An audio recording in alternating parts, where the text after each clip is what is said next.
ఉన్న బంగారాన్ని విడిపించి ఆ రోజు ఆన్లైన్ రేటుకే మేము కొంటాం. Sharma gold company.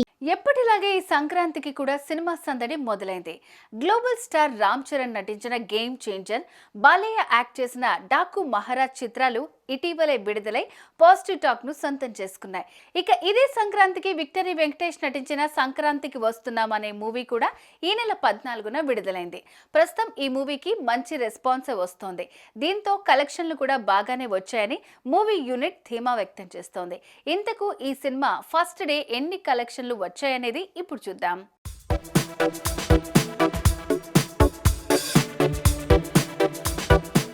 Victory Venkatesh హీరోగా ఐశ్వర్య రాజేష్, మీనాక్షి చౌదరి కథానాయకులుగా నటించిన ఈ మూవీని ప్రముఖ డైరెక్టర్ అనిల్ రావిపూడి తెరకెక్కించగా స్టార్ ప్రొడ్యూసర్ దిల్ రాజు, శిరీష్ కలిసి నిర్మించారు.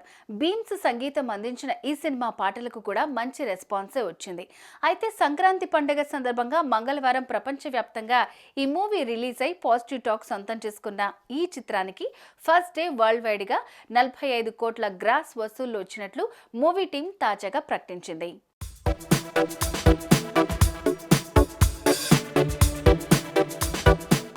ఇంతేకాదు వెంకీకి ఇవే all time career highest opening collections అని కూడా తెలిపింది చిత్ర యూనిట్. తెలుగు ప్రజల పెద్ద పండుగగా సంక్రాంతి కావడంతో ఈ సినిమాను చూసేందుకు అభిమానులు థియేటర్లకు బాగానే వెళ్తున్నారు.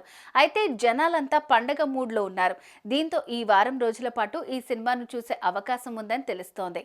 ఇక ఇలాగే గనక కొనసాగితే సంక్రాంతికి వస్తున్నాం సినిమా కలెక్షన్లు మరింత పెరిగే అవకాశం ఉందని సమాచారం. మొత్తానికి ఈ మూవీ ఎన్ని కోట్ల కలెక్షన్స్ రాబడుతుందనేది చూడాలి మరి. సుమన్ టీవీలో మీ పర్సనల్ అండ్ బిజినెస్ ప్రమోషన్స్ కోసం కింది నెంబర్కి కాంటాక్ట్ చేయండి.